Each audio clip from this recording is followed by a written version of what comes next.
El avión atravesaba un mar de nubes grises cuando abrí los ojos. No sabía por qué, pero algo en mi pecho se sentía extraño. Como si una sombra viajara conmigo desde Guadalajara hasta Estados Unidos. Apreté entre mis manos la caja del pastel de 3 leches. Andrea siempre sonreía cuando se lo preparaba.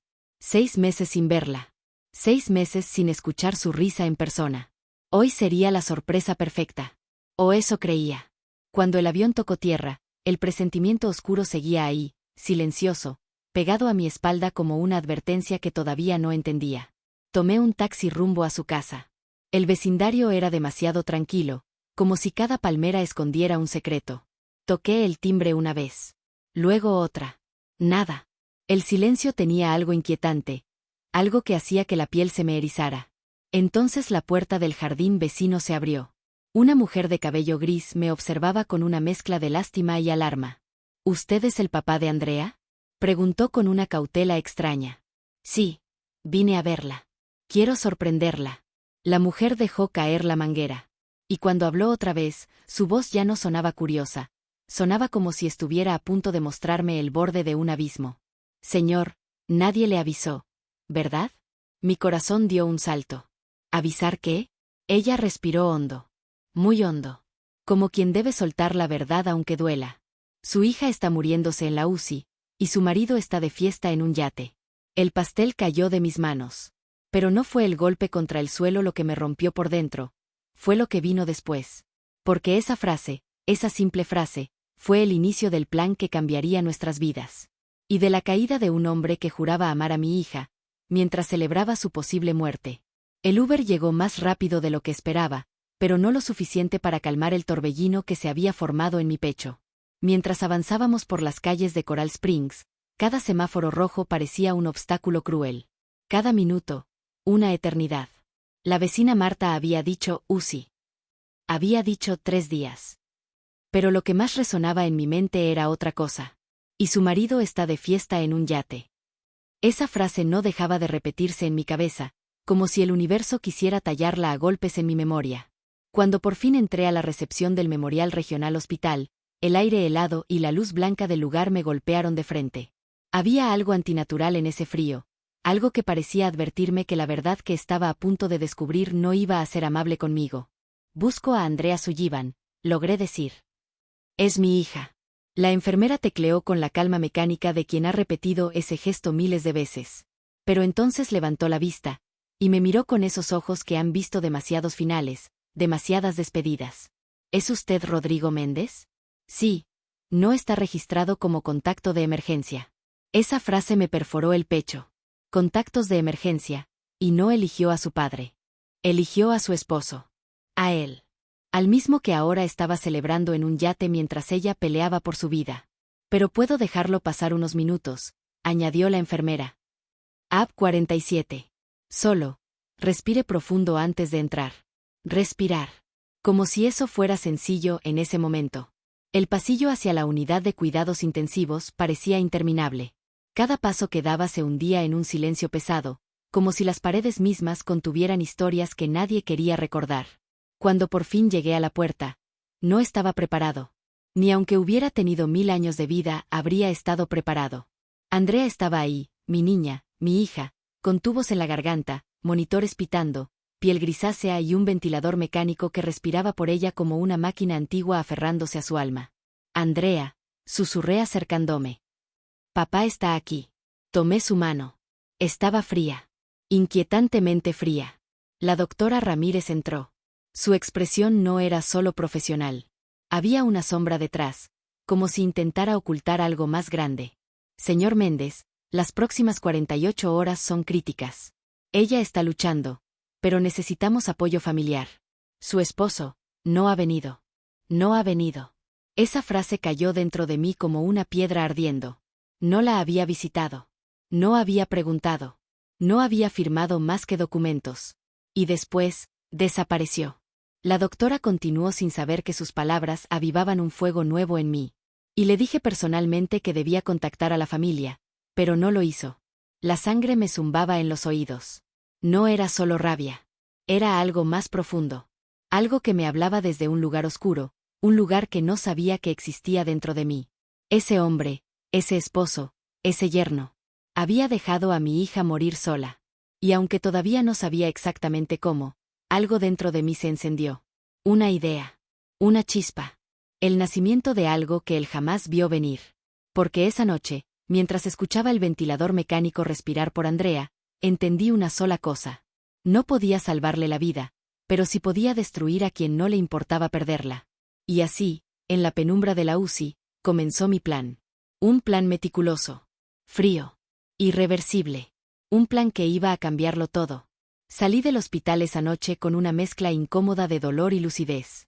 El aire húmedo de Florida me golpeó la cara cuando crucé las puertas automáticas, pero lo que realmente me sacudió fue la pantalla de mi teléfono. 34 llamadas perdidas de Brandon. Ni una sola cuando Andrea fue ingresada. Ni una sola cuando estaba siendo intubada. Ni una sola cuando los médicos la declararon en estado crítico. Pero ahora, que yo había aparecido y seguramente la doctora lo había mencionado, ahora sí quería llamar. Eso no era preocupación. Eso era miedo. Entré al pequeño cuarto de hotel y apagué las luces. No quería distracciones. No quería dudas. Abrí mi laptop. Las redes sociales de Brandon estaban abiertas a público.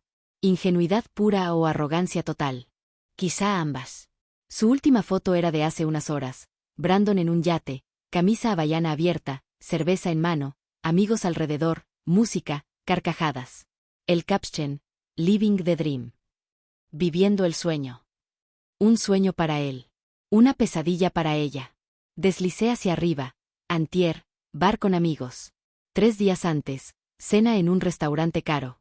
El mismo día que Andrea fue hospitalizada, una selfie con tequila en la mano. Cada hora en esas fotos era una daga. Cada sonrisa, un recordatorio de lo solo que había dejado a mi hija. Y entonces recordé algo. Una conversación de hace 2 años. Andrea me había enviado por correo electrónico una copia de su testamento y de su seguro de vida, para que estuvieras enterado, papá. Abrí mi correo. Ahí estaba. Archivado. Olvidado. Esperándome como un presagio. El documento era simple. En caso de muerte de Andrea, Brandon heredaba todo. La casa. Las cuentas. El auto. Y lo peor, el seguro de vida de $500,000. $500,000. Un silencio profundo se apoderó de la habitación. Era el tipo de silencio que anuncia una tormenta. Me quedé inmóvil. Pero no era parálisis. Era claridad. Brandon no solo había abandonado a mi hija. Brandon podía beneficiarse si ella moría. La respiración me tembló por un instante. Después ya no. Me senté más recto. Abrí un documento nuevo. Y escribí en el título. Evidencia, Brandon Sullivan. Capturas de pantalla. Timestamps. Geolocalización. Fechas exactas. Registros públicos. Actividades en redes sociales. Cada foto, cada publicación, cada amigo etiquetado, cada hora registrada. Formaba parte de algo mucho más grande que la ira. Formaban parte de un caso.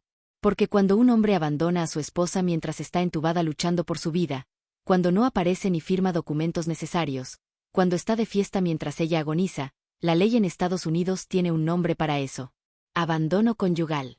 Y el abandono conyugal tiene consecuencias legales muy serias. Mientras seguía recopilando pruebas, mi teléfono vibró con un mensaje inesperado. Dr. Patel, intensivista nocturno del hospital. Buenas noticias para su hija. Andrea estaba respondiendo a los antibióticos. Podría despertar, tal vez, en 48 horas. Ese detalle, esa mínima ventana, se convirtió en la pieza clave de mi estrategia. Porque si Andrea despertaba, aunque fuera solo unos minutos, solo unos segundos, legalmente podía modificar su testamento, firmar documentos, retirar derechos a Brandon, salvarlo todo. Y así, en la oscuridad de una habitación de hotel, se completó el mapa mental de lo que debía hacer. No podía controlar la enfermedad. No podía detener la neumonía. No podía prometer que mi hija viviría. Pero lo que sí podía hacer, lo que debía hacer, era impedir que muriera dejándole todo a un hombre que la había ignorado hasta el último aliento. Miré la pantalla cargada de evidencia y por primera vez en días sentí algo parecido a control. Mañana a las 9 de la mañana, dijo la recepcionista del despacho de abogados. El licenciado Goldstein puede verlo. Traiga todo. Y así, sin que Brandon lo supiera, sin que el mundo lo advirtiera, sin que nadie sospechara lo que estaba por ocurrir. El plan ya estaba en marcha. Y este plan, a diferencia de él, no iba a fallar. A las 9 de la mañana en punto, entré al edificio de oficinas en Brickell, un rascacielos de cristal que parecía cortar el cielo de Miami en dos. El elevador subió tan silencioso que apenas pude escuchar mi propia respiración. El piso 22 olía a cuero caro y madera recién pulida. Ahí, detrás de una puerta de vidrio esmerilado, me esperaba la pieza clave de mi plan. El hombre que me recibió no parecía abogado. Parecía un bisturí humano, frío, preciso, afilado. Un traje sin arruga. Lentes rectangulares. Una mirada que atravesaba cualquier mentira. Señor Méndez, dijo estrechándome la mano. Cuénteme absolutamente todo, desde el principio. Saqué mi laptop. Abrí el documento Evidencia, Brandon Sullivan. Coloqué sobre la mesa el testamento, las fotos de redes sociales, las fechas de hospitalización, los reportes médicos que la doctora Ramírez me había entregado. Goldstein fue pasando cada documento como si estuviera revisando piezas de un rompecabezas criminal. No habló durante varios minutos. Solo analizaba, marcaba detalles, anotaba fechas. Y entonces levantó la vista. Señor Méndez, usted no tiene un simple caso. Tiene una bomba de tiempo legal a su favor. Sentí por primera vez en días que el aire volvía a entrar a mis pulmones. ¿Qué puedo hacer? Pregunté. Depende. Lo primero, ¿su hija puede despertar en las próximas 48 horas? Eso dijo el intensivista. Entonces tenemos una oportunidad única. Se inclinó hacia mí. Si Andrea despierta, aunque sea por unos minutos, si está consciente, si reconoce a una persona, y puede sostener un bolígrafo, podemos modificar todo. ¿Qué necesita firmar? Goldstein enumeró con la frialdad de un cirujano. Un nuevo testamento, dejando todo a un fideicomiso bajo su administración. Una revocación de derechos hereditarios para Brandon.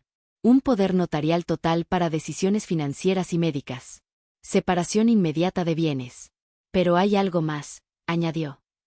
Si ella no despierta, o despierta sin lucidez, Brandon heredaría absolutamente todo.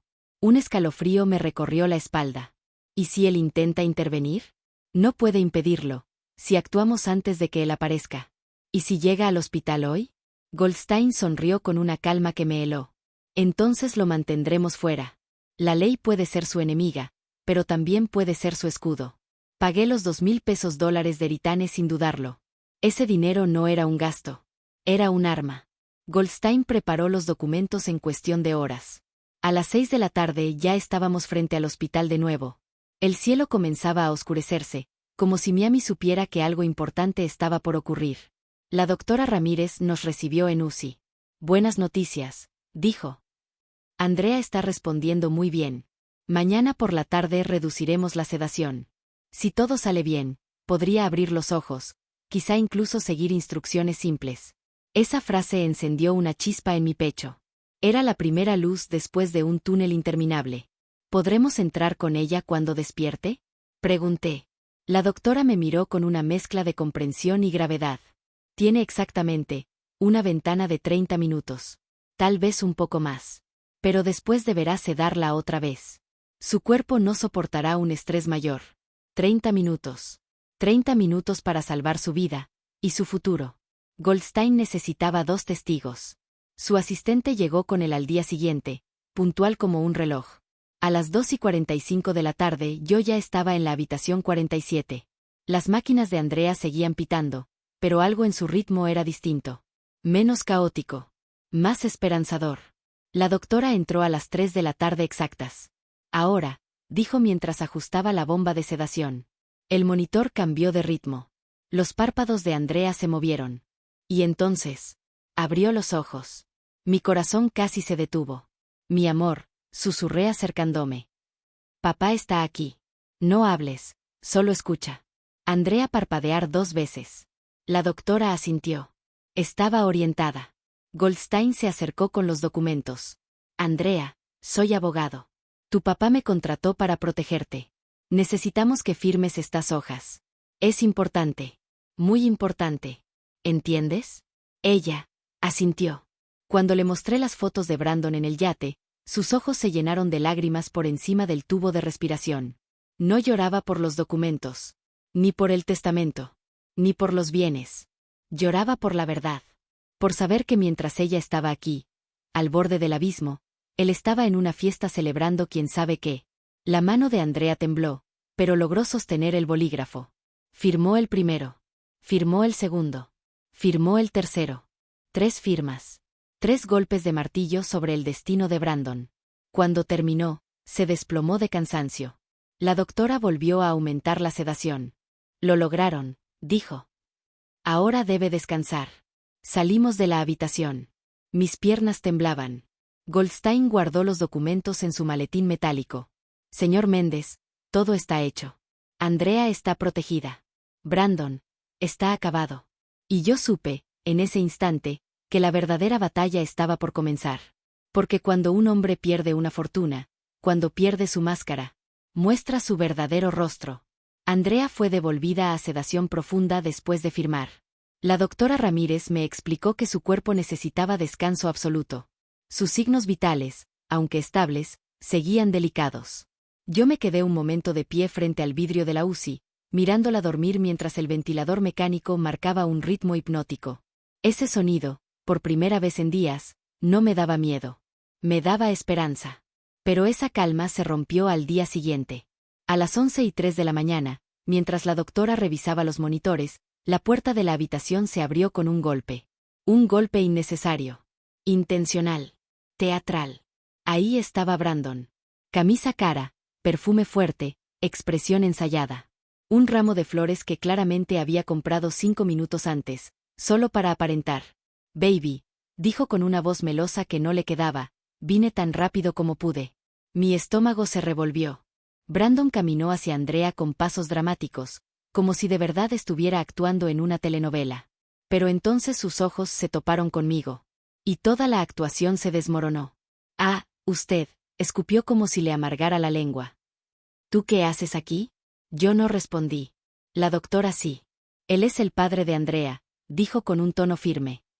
Ha estado aquí desde el día 1. Brandon parpadeó, sorprendido. Había esperado encontrar a Andrea sola. Débil. Inconsciente. Sin defensa. Lo que encontró fue a su suegro, y a la doctora que había documentado cada uno de sus actos de abandono. Estuve muy preocupado, insistió Brandon, exagerando cada palabra. Mi teléfono se dañó en el yate. La doctora levantó una ceja. ¿En un yate?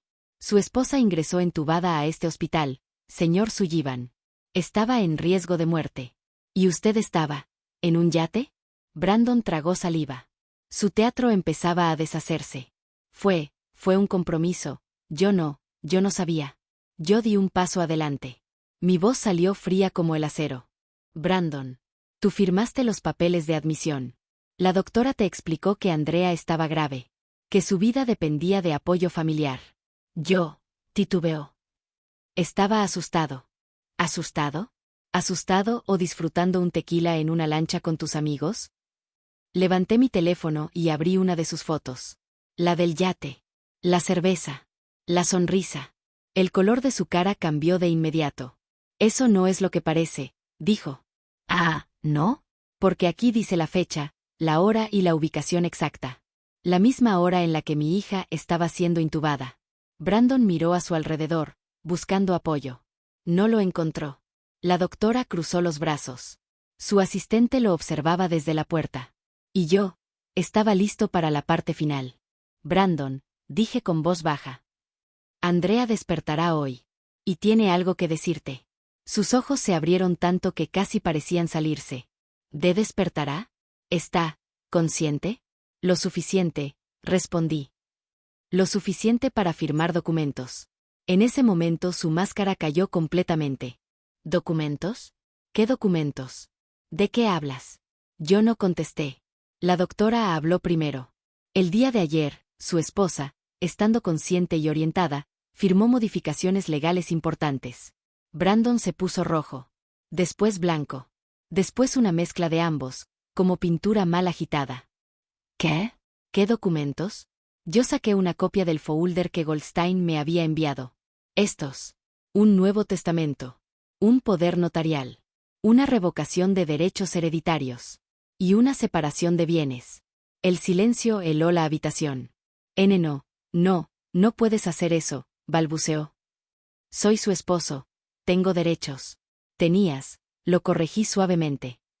Ya no. Brandon apretó los puños. Esto es ilegal, escupió. Voy a demandarlos. Voy a... La doctora lo interrumpió con la serenidad de alguien que ha visto demasiados Brandon en su vida. Señor Sullivan. Todo se hizo de manera legal. Con testigos. Con notario. Con la paciente consciente. Lo siento, pero, usted ya no tiene ninguna autoridad aquí. Brandon se acercó a mí. Demasiado cerca. Tú hiciste esto, siseó, con odio puro. Tú arruinaste mi vida. Yo no me moví. Yo solo protegí a mi hija, respondí. Algo que tú nunca hiciste. Brandon respiró hondo. Temblaba. No de tristeza. De rabia. De pérdida. De miedo. Finalmente, tiró las flores al piso. Esto no termina aquí, advirtió. Me las vas a pagar. Pero cuando salió de la habitación con pasos violentos, yo supe algo que él todavía no había entendido. Sí había terminado. Y él ya lo había perdido todo. 2 días después del enfrentamiento con Brandon, las luces de la UCI parecían menos frías, o tal vez era yo quien empezaba a respirar de nuevo. Andrea seguía sedada, pero los números en los monitores hablaban un nuevo idioma. Un idioma que sonaba a esperanza. Saturación estable. Presión controlada. Infección en retroceso. A las 10:12 de la mañana, la doctora Ramírez entró con una sonrisa leve, la primera que le veía desde que todo empezó. Señor Méndez, hoy vamos a intentar estubarla. Mi corazón dio un brinco. ¿Va a despertarse? Si todo sale bien, sí. Pero debemos tener paciencia. Su cuerpo ha sufrido muchísimo. Ese sí fue un golpe suave, pero seguía siendo un golpe. Los próximos minutos pasaron como un sueño borroso. Los enfermeros se movían con precisión quirúrgica. Desconectaron la sedación. Ajustaron los monitores. Apagaron el ventilador. Y entonces, Andrea abrió los ojos. Lentamente. Con esfuerzo. Con miedo.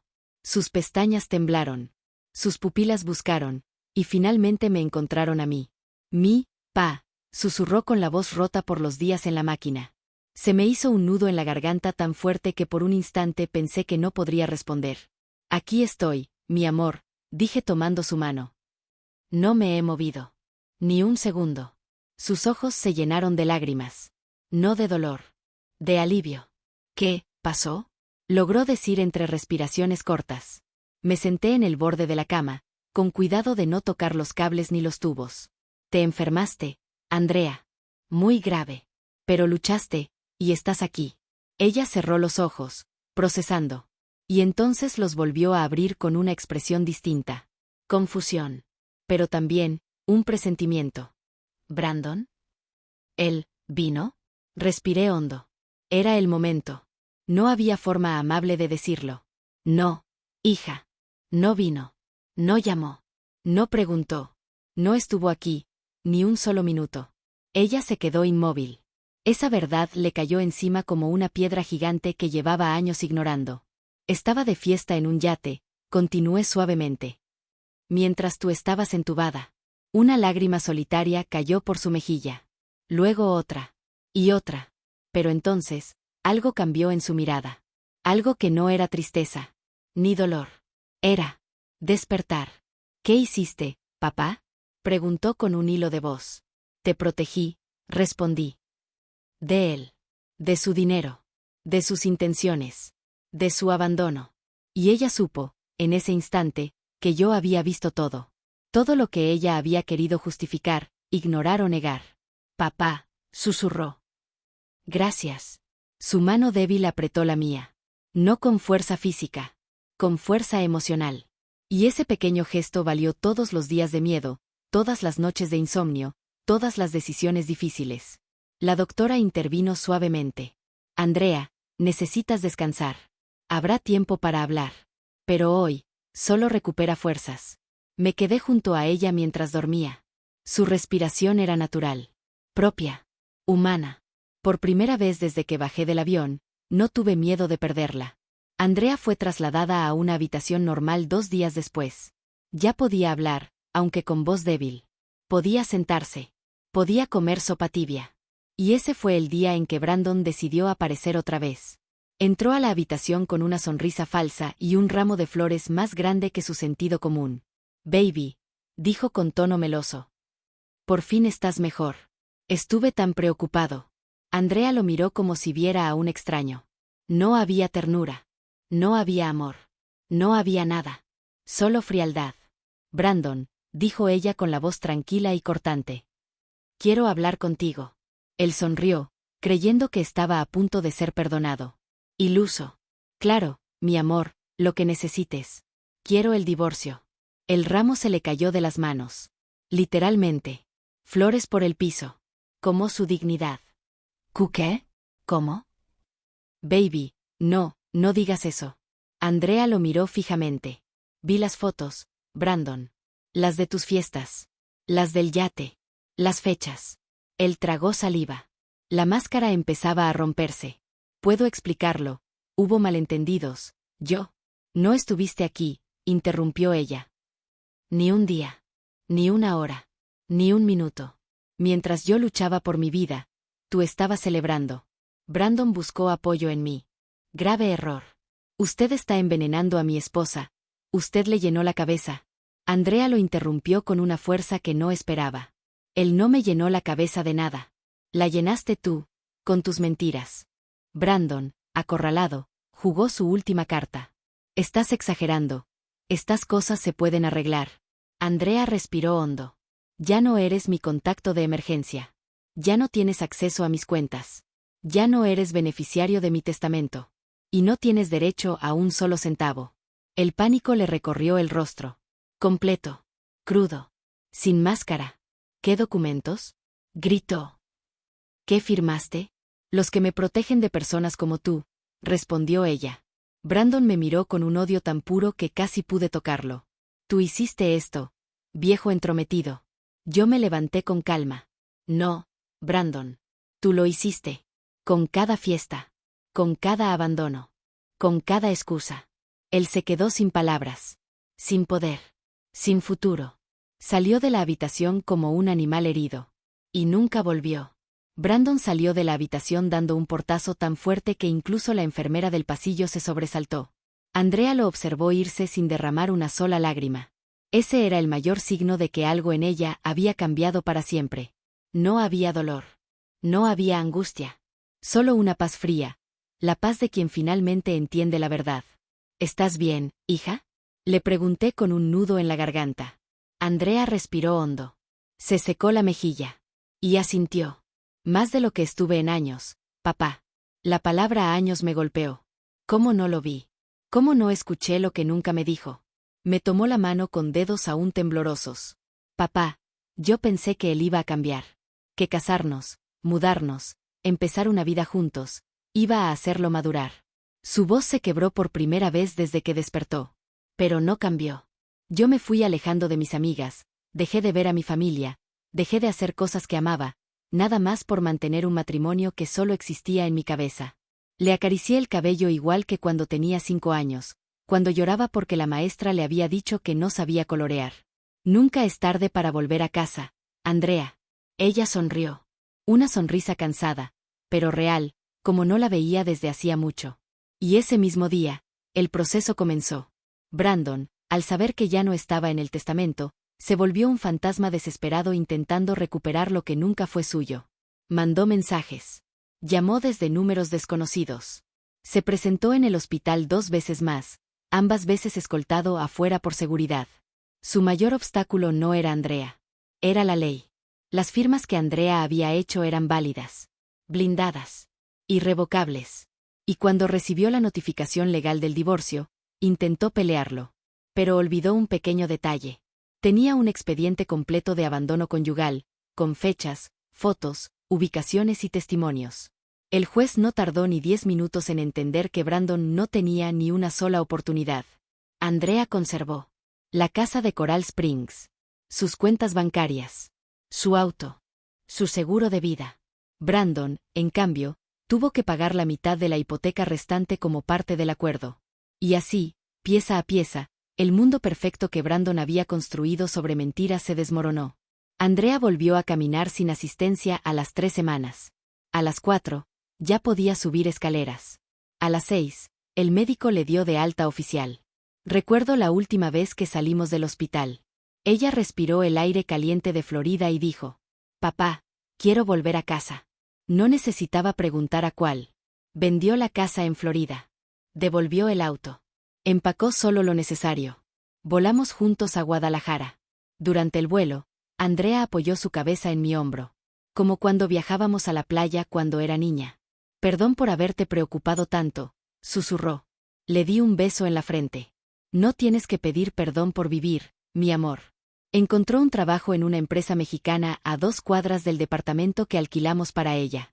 Cada domingo comemos juntos, sopa de fideo, arroz, pollo asado, lo que siempre le preparaba cuando estaba triste. A veces la veo mirando por la ventana, pensativa. No con nostalgia, sino con gratitud. La vida la había golpeado fuerte. Pero seguía ahí. Y ahora, más fuerte que nunca. Un mes después de su regreso, recibí un mensaje de Marta, la vecina. «Rodrigo, ¿ya supo? Brandon vive solo en un apartamentito en Fort Lauderdale. Perdió el trabajo. Dicen que lo corrieron por faltar demasiado. Según él, por problemas familiares. Su Instagram se volvió privado. Casi no sale. Y vendió el BMW. No sentí satisfacción. No sentí orgullo. Solo una certeza tranquila. El que cava su propia tumba, no necesita que nadie lo empuje. A veces me preguntan por qué hice todo eso. ¿Por qué gasté dinero en abogados? ¿Por qué tomé tantas decisiones desesperadas? La respuesta es simple. Un padre no abandona a su hija. Ni cuando está viva, ni cuando está muriendo, ni cuando el mundo parece derrumbarse. Brandon sí la abandonó. Yo no. Y ese, al final, fue el detalle que salvó su vida.